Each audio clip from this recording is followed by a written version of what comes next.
With barbarians, the only way is a big stick, and when the big stick is effective, then you can bring in carrots. And I'm for carrots. You probably know the story from Greek mythology of King Midas. Everything he touched turned into gold. Everything the Arabs have touched in the last 200 years also turned into something. Gold, it is not. So you look at this region, you see how Arabs treat other Arabs in the Middle East, and you ask yourself, can you expect the Arabs to treat the Jews better than they treat each other? We live in the Middle East. It's the most repulsive part of the world. What you have in the Middle East is a society, the Arab society, that failed, and there is self-admittance in the Arab world that they have failed in everything they wanted to achieve in the last 200 years. In Europe, you still have a problem to explain that any threat exists, that evil in general can exist, because so many Europeans, delightfully, less in the Czech Republic than in other places in the more western part of Europe, the perception is of Friede, Freude, Eierkuchen, you know, all we need to do is to sit together and sing Kumbaya. The term is American from John Baez, but I think the Europeans have adopted this idea of, a very simple-minded perception that now we are in the era of peace, human rights, and we can all ride into the sunset and live happily ever after.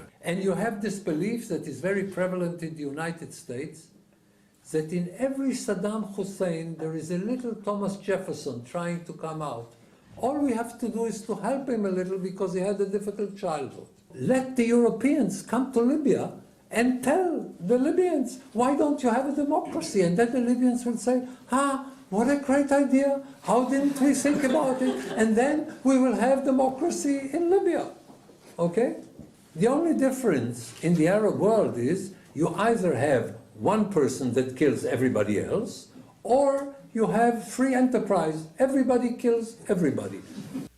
And every international organization, because the majority of countries sitting there are non-democratic regimes, sometimes as barbaric as Sudan or Gaddafi's Libya, they sit on human rights committees and they determine the international norms. And the international norms undermine everything that they should work for. And in these organizations, the situation of Israel is it's hopeless. Automatically, almost always, this is what they deal with. They don't do anything very often, except blaming Israel for practically everything. In addition to it, we have a very serious problem in Europe. It is a combination of radical liberalism, Puritanist liberalism, that is basically undermining the right of civilized people to defend themselves against barbarians. Because the notion is, under no circumstances whatsoever should you use force. And then, anybody who provokes you will be given immunity from any response if, God forbid, you listen to the Europeans. So there's no danger. Israel doesn't listen to Europe. When we are uncertain about what we need to do, we ask the Europeans what to do, we do the opposite, it always works, okay? But the fact that today in Europe, the elites are becoming more and more anti-Israeli to the point where if you look today at European media, they lie in every news bulletin in a major way, and people know they're lying and they want them to lie for them against Israel. You have a very similar ethos between the Americans and the Israelis.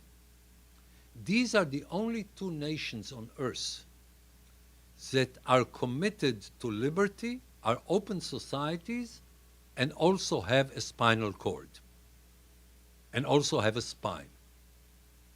Now, I would have used another part of the anatomy, but I was told that I should be polite. So I will speak about the spine. And what I mean is that you have two nations here that are both committed to human rights before this term was prostituted by the United Nations, and are willing to use force in order to defend it, who understand that if you want to live in liberty, you must be willing to defend it, that it's not self-evident, that it's not God-given. If you don't fight for liberty, you will lose it. The Europeans don't understand it. Europeans don't understand it. A European gets up in the morning and says, what a beautiful day. Who can I capitulate to today? Okay? Is there an Adolf around? And if not, let's have a Joseph. And if not, at least a Yasser. Anybody. But he must be disgusting, and he must be willing to accept our capitulation. This is Europe since the Great War, the First World War. That if somebody rains missiles on your cities, you don't approach him with interflora, because maybe he doesn't like 12 roses. You send the Israeli Air Force. Or, in the American case, finally, you start sending drones. Because if somebody is your enemy, you kill him. Okay? This is not a criminal case where you will bring him to justice. You seek him out and you kill him. Because the only way you can deal with these people is to deal with them in a way that they understand. If you're trying to explain that they probably had a difficult childhood, and you ask yourself, what can I do for you? What have I done wrong to bring out your rage? It's too late when he's killing your civilians. You're not trying to be nice. We only recently, in recent decades, started discussing the option of failed states. Until a few decades ago, we assumed that if a state doesn't function, there won't be a state. And since then, we've accepted that certain states are there and will probably be there for a long time, but they're failed states. The Middle East is moving in the direction of being a failed region. The Arab Middle East is moving in the direction of being a failed region. Look at each and every country in the region. Look at Syria. And it's not something new. The only difference between Assad Sr. and Assad Jr. is that Assad Sr. killed 30,000 people in one go, and Assad Jr. is doing it over 2 years. But it's the same concept. Either the regime kills his opponents on a scale that they're afraid to rise, or they rise and then they kill them when they rise. The Arabs have managed to shift the war from a war between armies, where a modern, sophisticated society has a tremendous advantage, to a war between two civilian populations, because they target with rockets Israeli civilian population, and they embed their rockets in their own civilian population. And for them, a war is a win-win situation, because if they kill Jews, they're delighted, and if we kill Arabs in pursuit of the missiles who are fired into our cities, they're even more delighted because it looks good on television. Today, when it comes to the Prime Minister, the only person with the caliber of a Prime Minister in Israel is Netanyahu. So your choice is not between the beautiful and the evil. It is between the dangerous and the unpleasant. And between the dangerous and the unpleasant, I choose the unpleasant.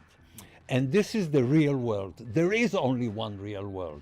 The European world of perfect people on the one side and terrible evil on the other side is the world of fairy tales. It is not the real world. And therefore, I am grateful that Europe has no impact. We are in a terrible state where the most common enterprise anywhere in an international organization is Israel bashing. This is what they do. This is what the United Nations is all about. And it cannot be different. The United Nations is an institution that is an insult to civilized humanity, because what you have there is representations of countries who are mostly non-democratic, non-open, many of them barbaric, and they have taken all the basic values that we cherish and they have prostituted it to a degree that is unbelievable. And it's getting worse every year. When you come to the point where you think it can't get any worse, it's getting worse. And who's aiding and abetting in it? The Europeans. Because what you have is automatically 22 Arab states against us, 58 Muslim states against us, 137 so-called non-aligned states with us, and then come the 28 European and they abstain. So when they say that we treat everybody like the Nazis, the Europeans abstain because they're not sure. We either do it or we don't do it. So Europeans believe when the danger comes, roll over and play dead, and who knows, things will go over and the Americans will come to save us. Israelis are even more unpleasant than other Jews. Yes, I mean, this is our privilege, you know. We are like everybody else, only more so in practically every way. So Jews are basically unpleasant, and Israelis are more unpleasant even than Jews. It's difficult, but we've worked at it, and we're not bad. Any country in 140 years of war would not have developed a democratic system, particularly when the overwhelming majority of the people who came to this country came without any kind of democratic heritage. I mean, a Jew from Morocco didn't come to Israel with the great Moroccan heritage of democracy and an open society. But even the people in Israel who called themselves European came primarily from the armpit of Europe, namely from Russia and Poland, not from the big centers of enlightenment in Europe. So their experience was either Tsarism or communism, great things for an open society. And in spite of the fact that we got the worst people that you can possibly imagine, and we lived in war, we have a democracy in Israel that doesn't border on fascism, it borders on anarchy. We have established a system in the most unlikely environment for the creation of democracy, even preservation of an existing democracy, and we have a fine democracy. It's repulsive, but it works, okay? So basically the situation in Israel is very good, only we complain because if you stop complaining, they revoke your Israeli citizenship. I mean, you have to be very careful. And complaining, kvetching, as it should be known among Jews, kvetching is something that Jews are supposed to do, otherwise they lose their identity. Let me give you an example from a few months ago. We had a war for 50 days. Israeli cities were bombarded. The overwhelming majority of Israeli society were in air raid shelters. What happened immediately when the war was over? The Israelis shook off the dust from their clothes and started a new day, and they've forgotten there is a war. They only discuss will the next war come in 3 weeks, or in 3 months, or in 3 years, or in 6 years. You live in an area, and Israelis understand it, where this is what you get. You see, Americans have earthquakes and mudslides and tornadoes, and we have Arabs. They say, you know, this is unpleasant, but it's a good life. And here is where I want to live. And here is where I feel safe and good as a Jew.